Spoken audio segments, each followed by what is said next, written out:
Hello dear student, स्वागत है आप सभी का सोहम क्लासेस के इस नए वीडियो में। मैं संजीव सर।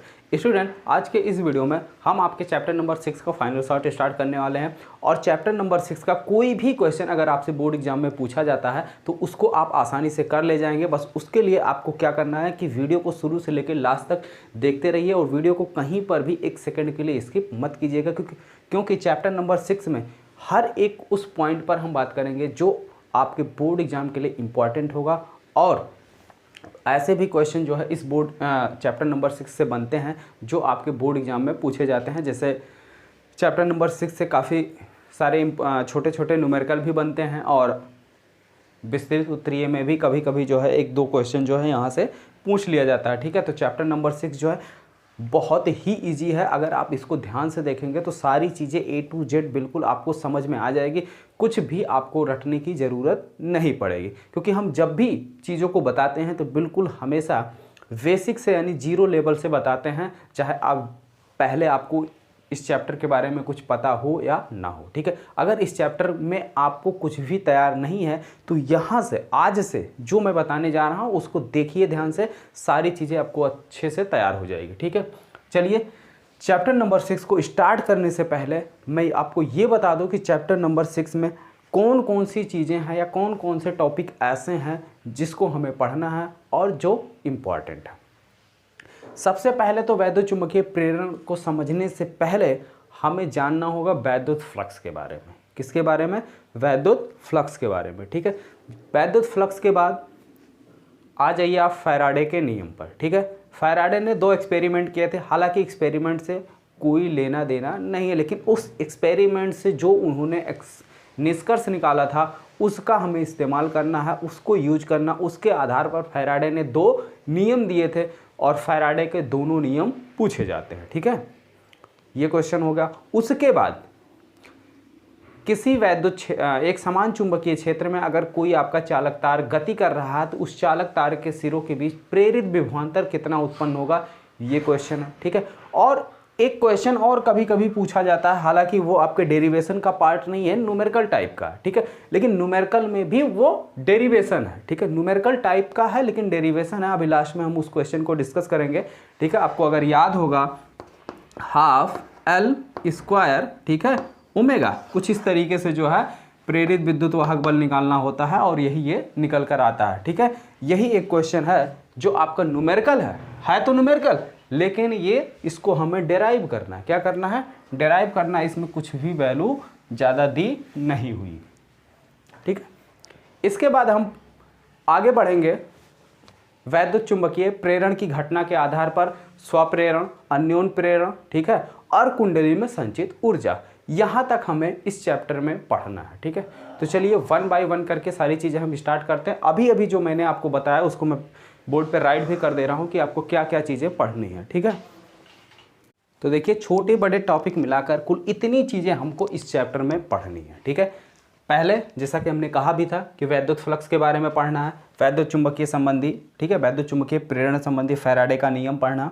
उसके बाद लेंज का नियम पढ़ना। लेंज का नियम जो है आपके ऊर्जा संरक्षण सिद्धांत पर भी आधारित है। कभी कभी क्वेश्चन पूछ लिया जाता है कि लेंज का नियम क्या है, क्या यह ऊर्जा संरक्षण सिद्धांत को के अनुकूल है या ऊर्जा संरक्षण के सिद्धांत पर कार्य करता है कि नहीं करता है। ये क्वेश्चन जो है 3 नंबर में कभी कभी पूछ लिया जाता है। इस क्वेश्चन में कोई भी डेरिवेशन नहीं है, कोई भी लॉजिक नहीं है, बस आपको केवल थ्योरी यानी कॉन्सेप्ट लिखना है। ठीक है, तो कॉन्सेप्ट क्या है मैं अच्छे से आपको समझाऊंगा, सारी चीज़ें बिल्कुल क्लियर हो जाएगी, आपको बिल्कुल टेंशन लेने की कोई ज़रूरत नहीं है।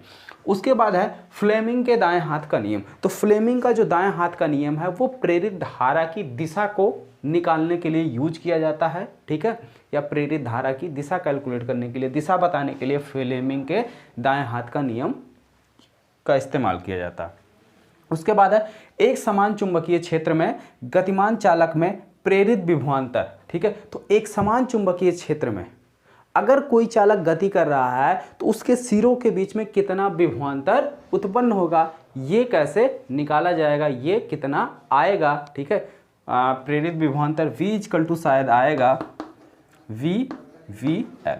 ठीक है, V क्या आएगा, ये प्रेरित विभवांतर V का फार्मूला आएगा, शायद यही आएगा। ठीक है, यही आएगा। उसके बाद पढ़ना हमें प्रेरकत्व के बारे में। प्रेरकत्व क्या चीज़ है, ठीक है। उसके बाद फिर कुंडली में संचित ऊर्जा। तो कुंडली में संचित ऊर्जा U इक्वल टू कितना फार्मूला होता है इसका, 1/2 Li0 स्क्वायर, जहाँ पे L क्या है, कुंडली का प्रेरकत्व है, ठीक है, कुंडली का प्रेरकत्व। उसके बाद क्या है, कुंडली का प्रेरकत्व में देखिए, प्रेरकत्व में आप इसको ध्यान से देखिए, ये काफ़ी बड़ा टॉपिक है। इसमें देखिए आपको पढ़ना है स्वप्रेरण। क्या पढ़ना है, स्वप्रेरण और स्वप्रेरण गुणांक। इसमें आपको दो चीज़ें पढ़नी है। इसमें सबसे पहला तो आपको पढ़ना है स्वप्रेरण, ठीक है, और स्वप्रेरण गुणांक। दूसरा आपको पढ़ना है इसमें अन्योन प्रेरण, अन्योन प्रेरण और अन्योन प्रेरण गुणांक, ये चीज़ें पढ़नी है। उसके बाद इसको पढ़ना है। उसके बाद है कुंडली का स्वप्रेरकत्व, यानी अगर कोई हमारी एक समान कोई भी वृत्ताकार अगर कोई कुंडली है तो उसका स्वप्रेरकत्व कितना होगा, यानी उसके स्वप्रेरकत्व का फार्मूला L इक्वल टू कितना होगा। और अगर कोई पर्णलिका है, कोई धारावाही पर्णलिका है, तो उस पर्णलिका क्या क्या स्वप्रेरकत्व होगा, उसका भी फार्मूला L इक्वल टू कितना आएगा। तो इन दोनों में से कोई एक अगर हम अच्छे से डिस्कस कर देंगे तो दूसरा आप अपने आप ऑटोमेटिक अच्छे से कर सकते हैं, ठीक है। तो हम पर्णलिका या कुंडली कोई भी एक जो है, जो आप लोग कहेंगे उसको डिस्कस कर देंगे।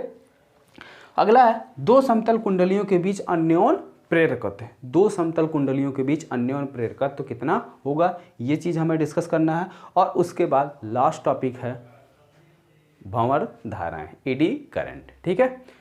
तो इतनी चीज़ें हमको इस चैप्टर में पढ़नी है। तो मैं अभी आपको क्लियर कर दूं कि ये चैप्टर जो है आपका 2 वीडियो में कंप्लीट होगा।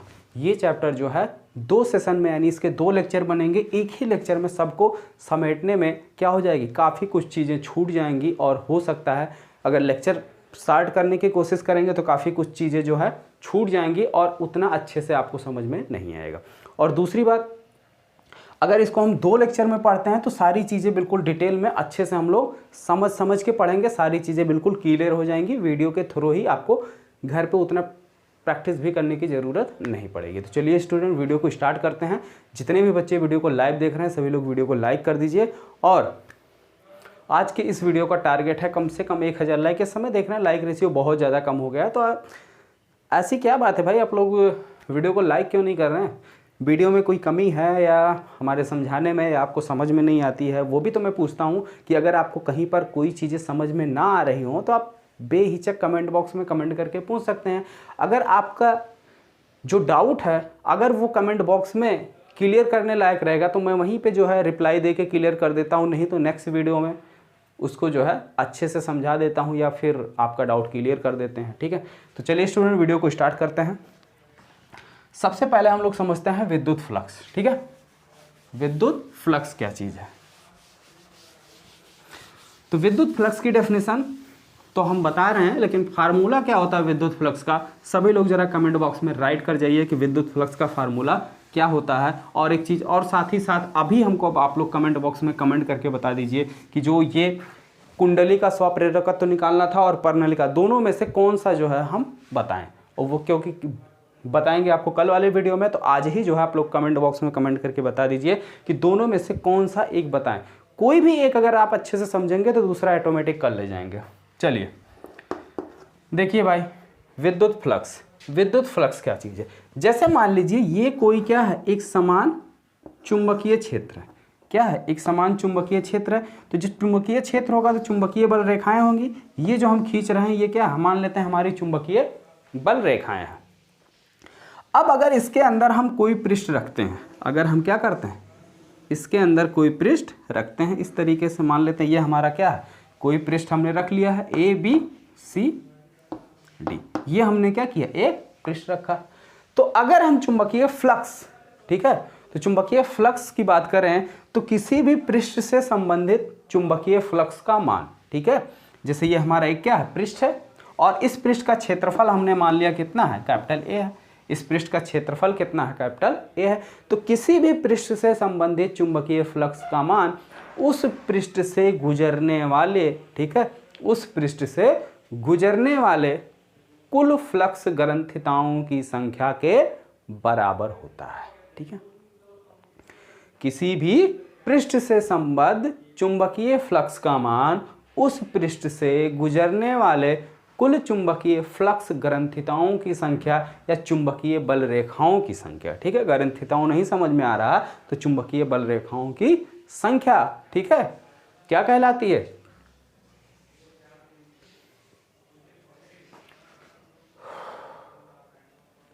चुंबकीय फ्लक्स कहलाती है। यहाँ पे मैंने लिख दिया है विद्युत फ्लक्स, यार इसको आप लोग सही कर लीजिए, यहाँ पे चुंबकीय फ्लक्स होगा, ठीक है, क्योंकि विद्युत फ्लक्स तो हम लोग पढ़ चुके हैं, बिल्कुल सेम वही कॉन्सेप्ट, ठीक है। चुंबकीय फ्लक्स, वैद्युत फ्लक्स की अगर हम बात करें तो वैद्युत flux phi equal to E equal to क्या होता है? ई डॉट ए होता है ना, और चुंबकीय flux phi V equal to E की जगह पे बी आ जाएगा बस, और कोई दिक्कत नहीं, ठीक है, वी डॉट ए। तो फाई वी इजकल टू कितना हो जाएगा? वी ए कॉस थीटा, ये आपका क्या हो जाएगा? चुंबकीय फ्लक्स हो जाएगा, ठीक है। किसी भी पृष्ठ से संबंधित चुंबकीय फ्लक्स का मान का ये फार्मूला होता है। जहां पे कॉस थीटा क्या है? कॉस थीटा जो है चुंबकीय फ्लक्स, ठीक है, चुंबकीय क्षेत्र यानी कि बी, और जो ये हमारा पृष्ठ है, इस पृष्ठ के क्षेत्रफल वेक्टर के बीच बना कोण है क्षेत्रफल वेक्टर, ठीक है, एंड क्षेत्रफल वेक्टर के बीच का कोण है। तो ये अगर पृष्ठ लंबवत रखा गया, ध्यान से देखिएगा, अगर पृष्ठ हमारा क्षेत्र चुंबकीय क्षेत्र के जो है लंबवत रखा गया है तो इसका क्षेत्रफल वेक्टर और चुंबकीय क्षेत्र के बीच कितना कोण होगा? हम लंबवत रख रहे हैं तो थीटा बराबर कितना आएगा? कितने बच्चे तो बोल देंगे सर लंबवत रख रहे हैं तो थीटा बराबर 90, नहीं, एकदम गलत।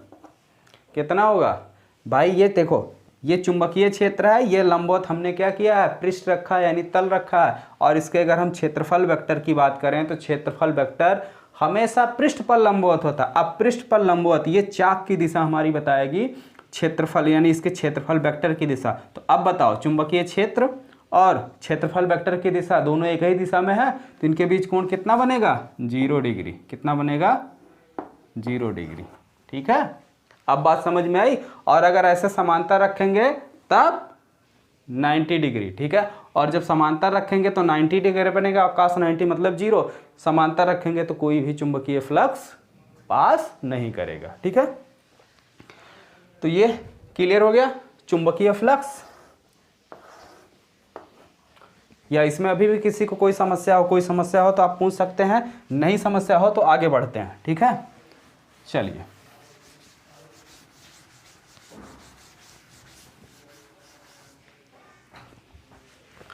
वैद्युत चुंबकीय प्रेरण संबंधी फैराडे के नियम। वैद्युत चुंबकीय प्रेरण संबंधी फैराडे के नियम पढ़ने से पहले इनके प्रयोग, थोड़ा सा प्रयोग के बारे में हम डिस्कस कर देते हैं, ठीक है। वैद्युत चुंबकीय प्रेरण संबंधी फैराडे के प्रयोग जरा ध्यान से देखो भाई सभी लोग। जैसे मान लेते हैं ये हमारी क्या है? कोई कुंडली है, और यहाँ पे हमने क्या किया? एक गैल्वेनोमीटर लगा दिया। एक क्या किया? गैल्वेनोमीटर लगा दिया, ठीक है। इसके पास हम किसी चुंबक को ले आते हैं, ठीक है। ये चुंबक का उत्तरी ध्रुव है और ये चुंबक का दक्षिणी ध्रुव है। तो इसके पास अगर हम क्या करते हैं? किसी चुंबक को ले आते हैं। तो अब चुंबक को ला रहे हैं तो इस चुंबक के कारण इसका चुंबकीय क्षेत्र होगा, यानी इसकी चुंबकीय बल रेखाएं होंगी। तो अब जैसे जैसे हम इसको इसके पास ले आते हैं तो क्या होता है? इसके कुंडली से होकर जाने वाले चुंबकीय बल रेखाओं की संख्या में परिवर्तन होता है, ठीक है। अभी यहाँ है तो हो सकता है 2-4 चुंबकीय बल रेखाएं पास कर रही हैं, और पास ले आ रहे हैं तो चुंबकीय बल रेखाओं की संख्या बढ़ जा रही है। तो क्या हो रहा है? कम से ज़्यादा या ज़्यादा से कम, जो भी है। तो यहाँ पे क्या हो रहा है? चुंबकीय बल रेखाओं की संख्या में परिवर्तन हो रहा है। तो चुंबकीय बल रेखाओं की संख्या में परिवर्तन होने की वजह से इस परिपथ में क्या होता है? एक प्रेरित धारा बहने लगती है, एक प्रेरित धारा बहने लगती है, ठीक है।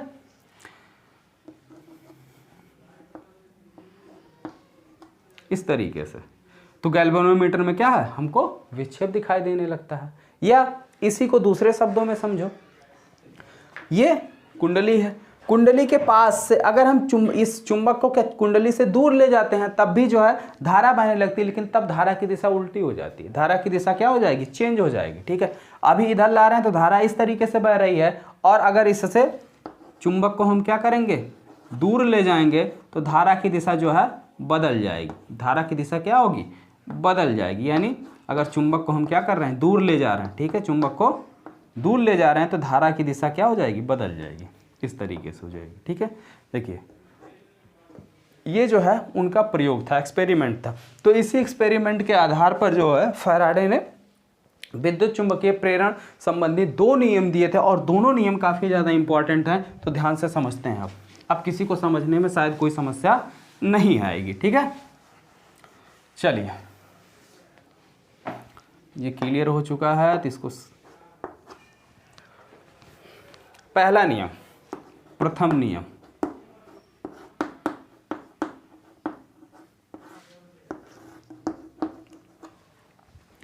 प्रथम नियम क्या है, फैराडे।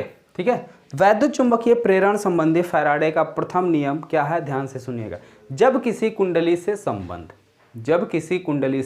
संबद्ध कुंडली के चुंबकीय फ्लक्स के मान में परिवर्तन किया जाता है तो कुंडली में एक प्रेरित धारा उत्पन्न होती है और एक प्रेरित विद्युत वाहक बल उत्पन्न होता है। ठीक है, यह उनका प्रथम नियम है। क्या है, ये उनका प्रथम नियम है। लिखना भी पड़ेगा, चलो लिख देते हैं। तो ये रहा फैराडे साहब का प्रथम नियम। ठीक है, क्या है, जब किसी परिपथ से बद्ध चुंबकीय फ्लक्स के मान में परिवर्तन किया जाता है तो परिपथ में क्या होता है, एक प्रेरित विद्युत वाहक बल उत्पन्न हो जाता है और ये बल का मान तब तक रहता है जब तक कि चुंबकीय फ्लक्स के मान में परिवर्तन होता है। चुंबकीय फ्लक्स के मान में परिवर्तन खत्म तो प्रेरित विद्युत वाहक बल का मान खत्म। ठीक है, और अगर यहीं पे परिपथ क्या होती है, बंद होती है, तो परिपथ में एक धारा बहने लगती है जिसे हम क्या कहते हैं, प्रेरित धारा कहते हैं, जिसे क्या कहते हैं, प्रेरित धारा कहते हैं। ठीक है, प्रथम नियम समझ में आया। चलिए बात करते हैं दूसरे नियम की।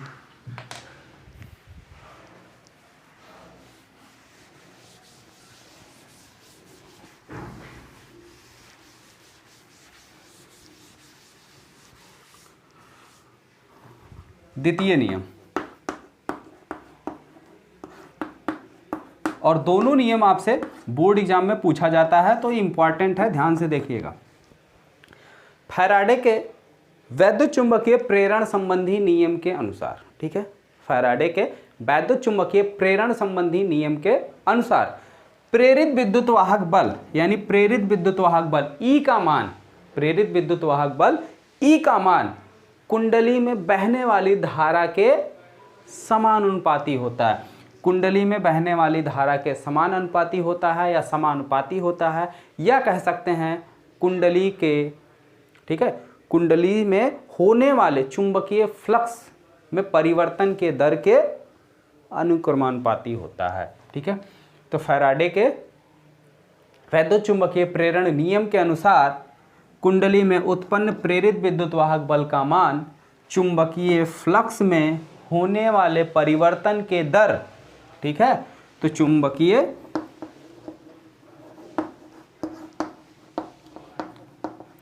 फ्लक्स में होने वाले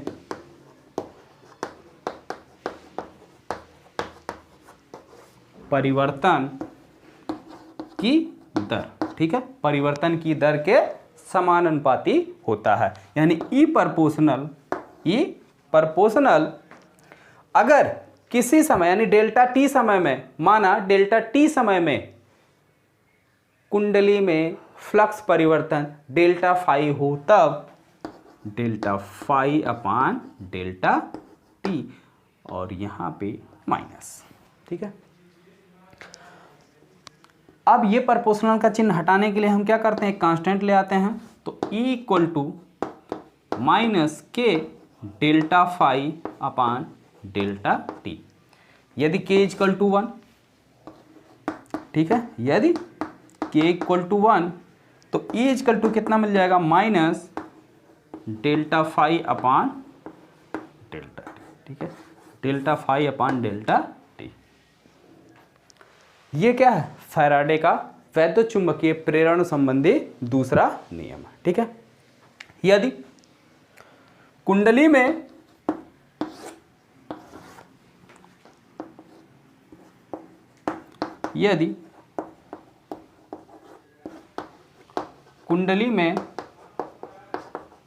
फेरों की संख्या कैपिटल N हो तो प्रेरित विद्युत वाहक बल E का मान E इक्वल टू क्या हो जाएगा, minus N delta phi upon delta T, और डेल्टा को हम डी भी लिख सकते हैं, तो यानी इसको क्या लिख सकते हैं, minus N D phi by D T. तो ये हो जाएगा ई इजकल टू माइनस बाहर हो जाएगा D by D T N phi. शायद दिख नहीं रहा होगा तो ऊपर लिख दे रहा हूं मैं, E equal to minus D N phi upon D T. ठीक है, ये क्या है, फैराडे का वैद्युत चुंबकीय प्रेरण संबंधी दूसरा नियम। ठीक है, चलिए अब बात करते हैं लेंज के नियम की। लेंज का नियम, तो लेंज का नियम क्या है, ध्यान से सुनिए, समझिए। ठीक है, क्योंकि इसको बस समझना है, केवल इस पे जो है थ्योरी है और वो भी कॉन्सेप्ट बेस्ड थ्योरी है, आपको रटने की ज़रूरत नहीं पड़ेगी अगर आप इसको ध्यान से सुनेंगे तो। ठीक है, तो ध्यान से देखिए, सारी चीज़ें हम अच्छे से जो है बिल्कुल एक्सप्लेन करने वाले हैं, बस थोड़ा सा कंसंट्रेट हो जाइए। थोड़ा सा मान लो कहीं लिखना पड़ेगा तो बोर्ड को मैं पहले ही इरेज कर लेता हूँ, जिससे कुछ भी लिखना पड़े तो मैं आसानी से लिख सकूँ। चलिए, ये भी क्लियर हो गया, फैराडे का विद्युत चुंबकीय प्रेरण संबंधी नियम। अब बात करते हैं लेंज का नियम। देखिए, लेंज का जो नियम है, जैसे मान लीजिए ये क्या है, हमारी एक कुंडली है। ठीक है, ये क्या है, एक कुंडली है। अब कुंडली के पास, ठीक है,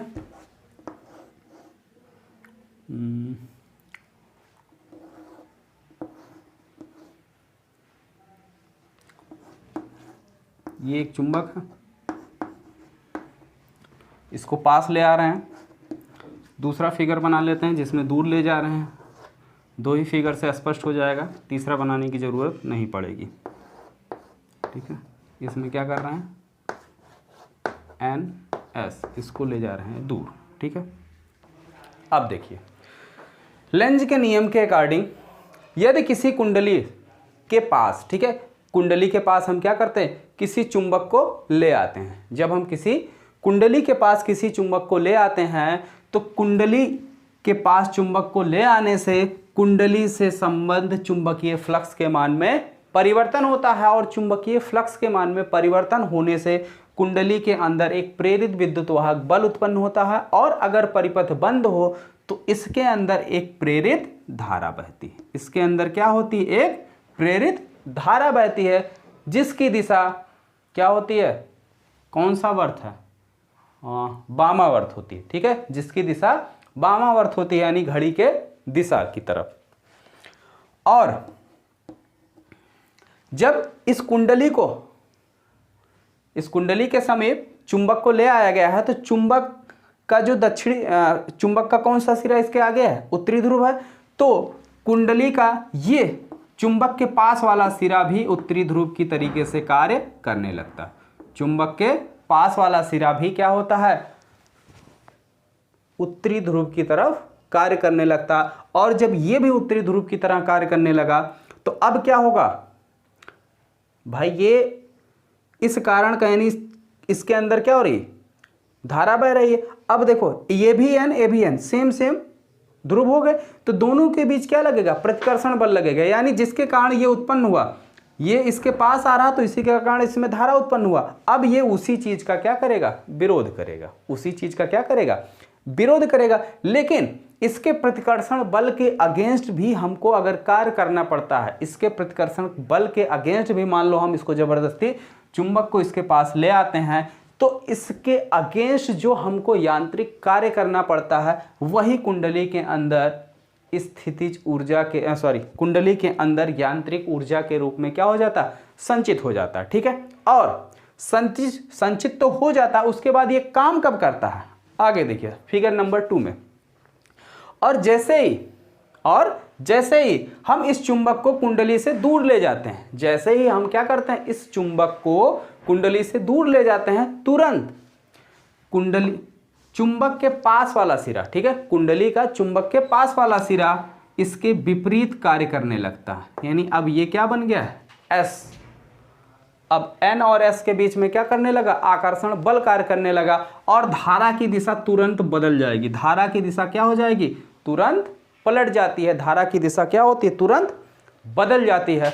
और अब ये दूर ले जा रहे हैं, तो अब ये सिरा इसको क्या कर रही है, दूर नहीं ले जाने दे रहे, यानी दूर ले जाने का भी क्या कर रही है, विरोध कर रही है। ठीक है, तो कहने का मतलब क्या हुआ, जितना हमने एक्स्ट्रा वर्क खर्च किया वो वर्क इसमें क्या हो गया, यांत्रिक ऊर्जा के रूप में संचित हो गया। ठीक है, तो यानी जितना हमने बाहर से वर्क किया वो इसके अंदर स्टोर हो गया, तो यानी ऊर्जा हमारी कहीं पर भी नष्ट नहीं हुई। ठीक है, यही ऊर्जा संरक्षण का क्या है, सिद्धांत है, और यही लेंज का नियम भी है। ठीक है, बात समझ में आ गई।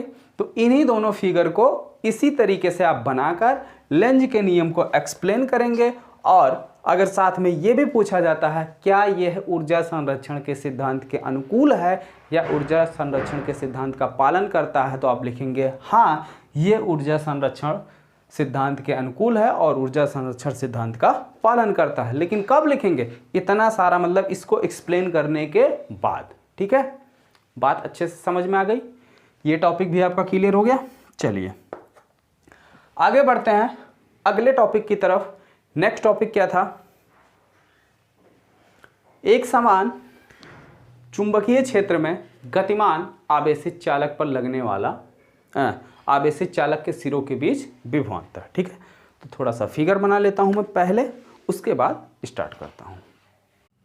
चलिए ध्यान से देखिए, माना ये हमारा एक समान चुंबकीय क्षेत्र है जिसकी दिशा, इस चुंबकीय क्षेत्र की दिशा, अगर हम बी के दिशा की बात करें, ठीक है, बी की दिशा पहले ही मैं लिख दे रहा हूं जिससे आपको कंफ्यूजन ना हो। वी की दिशा तल के लंबवत अंदर की ओर है, यानी बाहर से अंदर की तरफ, यानी इस डायरेक्शन में है जो चुंबकीय क्षेत्र कार्य कर रहा है। बी की दिशा तल के लंबवत अंदर की ओर है। कहां है, तल के लंबवत अंदर की ओर। ठीक है, इतनी बात समझ में आई, तल के लंबवत अंदर की ओर चुंबकीय क्षेत्र V की दिशा है, और चुंबकीय क्षेत्र के लंबवत कोई चालक PQ V वेग से क्या कर रहा है, उसके अंदर गति कर रहा है। ठीक है, V वेग से दाईं तरफ गति कर रहा है इस डायरेक्शन में, यानी ऐसे जो है गति कर रहा है। चुंबकीय क्षेत्र की दिशा अंदर ऐसे और चालक की दिशा इस तरीके से, ऐसे चालक ये PQ ऐसे आ रहा है। ठीक है, तो यानी दोनों के बीच कोण कितना है, लंबवत है, यानी 90 डिग्री। ठीक है, तो चालक और चुंबकीय क्षेत्र के बीच कोण कितना है, 90 अंश। ठीक है, तो ये चीज क्लियर हो गया आपका। थीटा बराबर कितना दिया, 90 अंश। कितनी बात समझ में आई। ठीक है, अब देखो, अगर इतनी बात आपको अच्छे से समझ में आ गई है तो जरा आप ध्यान से देखिए, चालक में उपस्थित, ठीक है, चालक के अंदर क्या है, जैसे जैसे ये चालक तार चुंबकीय क्षेत्र में जब गति करता है तो चुंबकीय क्षेत्र के कारण इस चालक में के अंदर जो आपके इलेक्ट्रॉन है, यानी पॉजिटिव चार्ज और नेगेटिव चार्ज है, पॉजिटिव चार्ज तो अपनी जगह पर रहते हैं, लेकिन नेगेटिव चार्ज क्या होती है, धीरे धीरे सिरा Q की तरफ आने लगते हैं। ठीक है, नेगेटिव चार्ज क्या होती है, सिरा Q की तरफ आने लगते हैं। तो पॉजिटिव चार्ज और नेगेटिव चार्ज पर कार्य करने वाला चुंबकीय बल, ठीक है, तो जब ये चुंबकीय क्षेत्र में क्या हो रहा है, गति कर रहा है। अब चुंबकीय क्षेत्र में आपका धनावेश और ऋणावेश दोनों आवेश हैं, चालक के अंदर भाई दोनों प्रकार के चार्ज होते हैं, तो दोनों प्रकार के चार्जों पर एक बल लगेगा। ठीक है, अब देखो, जब इस छड़ को चुंबकीय क्षेत्र के लंबवत दाईं ओर गति कराया जाता है तो इस पर क्या करता है, एक लारेंज बल कार्य करता है, और फ्लेमिंग के बाएं हाथ के नियम के अनुसार इसकी दिशा जो है, जो प्लस चार्ज पे हमारा चुंबकीय बल यानी कि लारेंज बल कार्य करेगा वो P की तरफ होगा, और जो माइनस चार्ज पे लारेंज बल M काम करेगा, यानी F मैग्नेटिक, M इसलिए लिखा गया, M फॉर मैग्नेटिक यानी चुंबकीय बल, वो आपके Q की दिशा में ज्ञात करें, Q की दिशा में कार्य करेगा। ठीक है, इससे पहले एक टॉपिक और आपका था फ्लेमिंग के दाएं हाथ का नियम। ठीक है, अभी इसके लास्ट में हम आपको बता देंगे फ्लेमिंग के दाएं हाथ का नियम क्या है, यानी प्रेरित धारा का दिशा निकालने का। ठीक है, तो इस पर एक लारेंज बल कार्य करेगा, और लारेंज बल F M इक्वल टू कितना हो जाएगा, क्या होता है भाई लारेंज बल, QVB। ठीक है, QVB साइन थीटा। अब यहां पे हमने पहले ही आपको बता रखा है कि साइन थीटा, देखिए भाई, जो ये हमारा चालक गति कर रहा है ये इस तरीके से गति कर रहा है, और जो चुंबकीय क्षेत्र है वो बोर्ड के तल के लंबवत नीचे की ओर है। तो चालक तार और चुंबकीय क्षेत्र यानी जो इसकी गति हो रही है, गति V और V के बीच में कितना कोण है, थीटा बराबर कितना है, 90 डिग्री। कितना है, 90 डिग्री। ठीक है, इतनी बात समझ में आई। तो कितना हो जाएगा, FM equal to Q V B, समीकरण नंबर 1, समीकरण नंबर 1। ठीक है, अब देखिए, जब चालक तार को चुंबकीय क्षेत्र के लंबवत गति कराया जाता है तो उस दौरान क्या होता है, चालक तार में उपस्थित धनावेश और ऋणावेश, धनावेश तो अपनी जगह पे रहते हैं, लेकिन ऋणावेश धीरे धीरे क्या करते हैं, चालक तार के सिरे Q की तरफ गति करने लगते हैं। और जब ये चालक तार के सिरे Q की तरफ गति करने लगते हैं तो चालक तार के सिरे P और Q के बीच में एक वैद्युत विभवांतर स्थापित हो जाता है, यानी वैद्युत विभवांतर B स्थापित हो जाता है। तो वैद्युत विभवांतर B स्थापित होने के कारण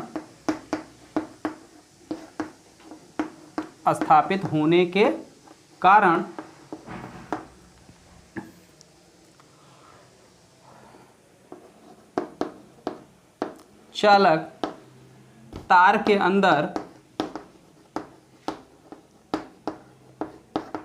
एक वैद्युत क्षेत्र स्थापित हो जाता है। क्या होता है, एक वैद्युत क्षेत्र स्थापित हो जाता है।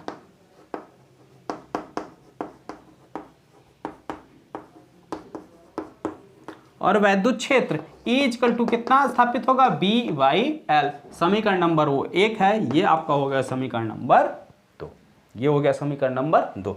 तो वैद्युत क्षेत्र के कारण, वैद्युत क्षेत्र स्थापित होने के कारण, इस वैद्युत क्षेत्र के कारण चालक तार में उपस्थित हर एक कण पर, यानी हर एक चार्ज पर वैद्युत बल लगेगा। ठीक है, तो वैद्युत क्षेत्र E के कारण, वैद्युत क्षेत्र E के कारण तार के प्रत्येक कण पर एक वैद्युत बल कार्य करेगा, वैद्युत बल कार्य करेगा। वैद्युत बल F इक्वल टू कितना हो जाएगा, QE, कितना कार्य करेगा, QE। और ये वैद्युत बल की दिशा चुंबकीय बल की दिशा के विपरीत होगी। ठीक है, जैसे जैसे चालक के अंदर इलेक्ट्रॉन आपके सिरे Q की तरफ आते जाएंगे, वैसे ही वैद्युत क्षेत्र की तीव्रता बढ़ती जाएगी। और वैद्युत क्षेत्र की तीव्रता जब बढ़ेगी तो वैद्युत बल का मान बढ़ेगा। लेकिन वैद्युत बल का मान कब तक बढ़ेगा, वैद्युत बल का मान तब तक बढ़ेगा जब तक कि वैद्युत बल का मान चुंबकीय बल के बराबर ना हो जाए। ठीक है, ये जो लाइन हमने बोली, ये लाइन आपको लिखना पड़ेगा। लिखने के बाद आप लिखेंगे Fm इक्वल टू Fe। ठीक है, फिर से हम बोल दे रहे हैं, वैद्युत बल Fe कार्य करेगा। इसके बाद देखिए, जैसे जैसे चालक तार के अंदर इलेक्ट्रॉन सिरे Q की तरफ बढ़ने लगेंगे या सिरा Q की तरफ आने लगेगा, वैसे वैसे चालक तार के अंदर वैद्युत क्षेत्र की तीव्रता बढ़ने लगेगी। और वैद्युत क्षेत्र की तीव्रता बढ़ने के कारण प्रत्येक कण पर कार्य करने वाला वैद्युत बल का मान भी बढ़ने लगेगा। ठीक है, और वैद्युत बल का मान तब तक बढ़ेगा जब तक कि वैद्युत बल का मान चुंबकीय बल के बराबर ना हो जाए। ठीक है, और जब बराबर हो जाएगा तो बढ़ना बंद हो जाएगा। तो ये कंडीशन लिखेंगे। ठीक है, अब क्या करना है भाई, Fm और QE, Fm और Fe का मान रख दीजिए। और मान रखने के बाद आपको क्या निकालना, प्रेरित विभवांतर यानी V का मान निकालना। ठीक है, यहाँ से पहले आप E का मान निकालिए दोनों से, और E की जगह पे आप ये वैल्यू रखिए। ठीक है, E का मान उठा के यहाँ पे रखिए, समीकरण नंबर 2 से आपको प्रेरित विभवांतर का मान निकल आएगा। तो चलिए भाई सभी लोग बताइए, इसमें वैल्यू रखिए और सॉल्व करके बताइए कमेंट बॉक्स में जल्दी कि E का मान कितना आएगा, E का मान कितना आएगा। अरे भाई कितना सिंपल है, Fm की जगह आप क्या रखोगे, QVB, इसकी जगह QE, Q से Q कैंसिल, तो ये क्या दे दिया भाई, E equal to V, E equal to क्या दे दिया, VB, जहाँ पे ये भी क्या है, चालक की गति है यानी वेलोसिटी है, और वो भी क्या है, चुंबकीय क्षेत्र। ठीक है, अब इसको बना लो आप कोई समीकरण, कौन सा बनाएंगे हम, ये 3 था, इसको बना लो 4, समीकरण 4 और 2 से, समीकरण 2 और 4 से E की जगह पे क्या रख दोगे, V/L, समीकरण 2 व 4 से। तो 2 और 4 से क्या हो जाएगा, ई की जगह हम क्या लिखेंगे, V upon L equal to V B. तो V इजकल टू कितना हो जाएगा, V V L. V equal to कितना आ गया, V वी एल, यानी कि प्रेरित विभवांतर V अगर नीचे नहीं दिख रहा हो तो देख लो, यहाँ पे हम लिख दे रहे हैं V वी एल। ठीक है, जहाँ पे ये भी क्या है, चालकतार के अंदर प्रेरित विभवांतर, ये भी क्या है, चालकतार की गति, ये भी क्या है, चुंबकीय क्षेत्र की तीव्रता, और L चालकतार की लंबाई। ठीक है, तो इस फार्मूले से आप क्या करेंगे, कोई भी चालकतार अगर किसी भी वैद्युत क्षेत्र के चुंबकीय क्षेत्र के अंदर v वेलोसिटी से गति कर रहा है तो उसके सिरों के बीच कितना विभवांतर उत्पन्न होगा, आप इस फार्मूले से आसानी से कैलकुलेट कर सकते हैं। ठीक है, कितनी बात समझ में आई। चलिए, जो एक टॉपिक बीच में अभी आपका छूट गया था, फ्लेमिंग के दाएं हाथ का नियम। ठीक है, तो उसको देखते हैं। यहाँ तक सबको अच्छे समझ में आ गया, कोई दिक्कत अगर हो या कोई डाउट हो तो आप पूछ सकते हैं। ठीक है, और Fm इजकल टू Fe लिखने से पहले जो हमने आपको थ्योरी बताई वो थ्योरी आपको लिखना पड़ेगा। क्यों दोनों बराबर होंगे, इसका कारण आपको देना पड़ेगा। आप बिना कारण बराबर नहीं कर सकते। ठीक है, आप बिना कारण दिए हुए अगर बराबर लिखेंगे तो यहाँ पे आपका नंबर ऐसे गोला करके काट दिया जाएगा, यानी ऐसे ऐसे किया जाएगा और यहाँ इतना बड़ा क्वेश्चन मार्क लगेगा कैसे, और नंबर आपका यहीं आसानी से काट दिया जाएगा। तो जो कारण मैंने बताया वो कारण आप यहाँ पे लिखेंगे, उसके बाद दोनों बराबर। ठीक है, फिर आपको आसानी से पूरा नंबर मिलेगा। चलिए समझिए ध्यान से, फ्लेमिंग के दाएं हाथ का नियम।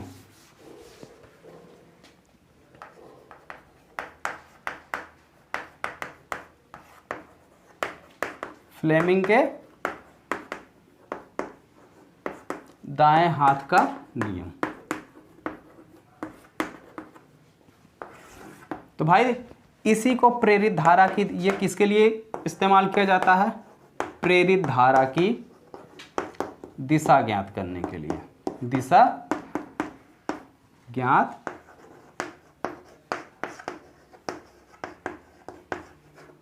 ठीक है। तो आप ये चीज याद रखिएगा कि फ्लेमिंग के दाएं हाथ का नियम किस चीज के लिए यूज किया जाता है, तो प्रेरित धारा की दिशा ज्ञात करने के लिए यूज किया जाता है। अब जरा ध्यान से देखिए हमारे हाथों की तरफ, ये जैसे हमारा क्या है, दायां हाथ है, तो फ्लेमिंग के दाएं हाथ के नियम के अकॉर्डिंग यदि हम अपने दाएं हाथ की 3 उंगलियां, अंगूठा, तर्जनी और मध्यमा, तीनों को परस्पर क्या करें, लंबवत करें, तीनों को परस्पर लंबवत करें। ठीक है, तीनों को हमने क्या किया, परस्पर लंबवत कर दिया। यदि बी, यदि वी, यानी कि ये जो तर्जनी है ये चुंबकीय क्षेत्र की दिशा को और अंगूठा चालक के गति की दिशा को व्यक्त करता है, तो ये तर्जनी जो है प्रेरित धारा की दिशा को व्यक्त करती है। क्या नियम है कि यदि हम अपने दाएं हाथ की 3 अंगुलियों को इस प्रकार से समायोजित करें कि तीनों एक दूसरे से या तीनों परस्पर क्या हो, लंबवत हो, यानी एक दूसरे के साथ, इसके बीच का कोण देखो 90 अंश, इसके बीच का कोण देखो 90 अंश, इसके बीच का कोण देखो 90 अंश। ठीक है, तो तीनों परस्पर क्या है, लंबवत है। और यदि अंगूठा चालक तार की गति को और यह तर्जनी चुंबकीय क्षेत्र की दिशा को व्यक्त करता है, तो मध्यमा चालक तार में बहने वाली धारा को व्यक्त करती है। ठीक है, यह है आपके फ्लेमिंग के दाएं हाथ का नियम। ठीक है, इसके बाद हम लोग देखेंगे प्रेरकत्व, यानी प्रेरकत्व से संबंधित जितनी भी चीजें हैं उसको कल डिस्कस की जाएंगी। इसके बाद अब आपका बचा है प्रेरकत्व, स्वप्रेरण गुणांक, अन्योन प्रेरण गुणांक। ठीक है, 2 समतल कुंडलियों के बीच अन्योन प्रेरक गुणांक और कुंडली का स्वप्रेरकत्व, परनलिका का स्वप्रेरकत्व और भंवर धारा। तो ये सारी चीजें कल के वीडियो में डिस्कस की जाएंगी और ये सारे एक ही टॉपिक से रिलेटेड, यानी प्रेरकत्व से ही पूरे रिलेटेड हैं। तो प्रेरकत्व वाला टॉपिक जो है कल डिस्कस किया जाएगा। यहाँ तक अगर किसी को कोई समस्या हो तो वो नीचे कमेंट बॉक्स में कमेंट करके पूछ सकता है, कल के वीडियो में उसका डाउट क्लियर कर दिया जाएगा। और उससे पहले आप एक चीज़ ये भी कंफर्म कर दीजिए कि कुंडली, ठीक है, कुंडली के कारण कुंडली का स्वप्रेरण या परनलिका का स्वप्रेरक, दोनों में से कोई एक ही बताएंगे और कौन सा बताएंगे वो आप लोग डिसाइड कर लीजिए कि कौन सा आपको देखना है। और दोनों में से कोई भी एक अगर आप अच्छे से देख लेंगे तो दोनों आसानी से कर ले जाएंगे। परनलिका, दोनों में से कौन सा आपको चाहिए वो मैं कल एक डिस्कस करूंगा और एक छोड़ दूंगा आप सबके लिए, ठीक है। तो अगर आप अच्छे से देखेंगे तो ये दूसरा भी आप आसानी से कर ले जाएंगे, ठीक है। तो आई होप आप सभी को ये वीडियो सेशन बहुत पसंद आया होगा। तो सभी लोग, जितने भी लोग वीडियो को देख रहे हैं, सभी लोग वीडियो को लाइक कर दीजिए और अपने दोस्तों में भी अधिक से अधिक शेयर कर दीजिए। और अगर अभी तक आपने चैनल को सब्सक्राइब नहीं किया हो तो चैनल को सब्सक्राइब करके बेल आइकन का बटन भी दबा लें, जिससे हमारी आने वाली हर एक नई वीडियो का आपका नोटिफिकेशन मिल जाए, ठीक है। मिलते हैं फिर नेक्स्ट वीडियो में, तब तक के लिए सभी को शुभ रात्रि।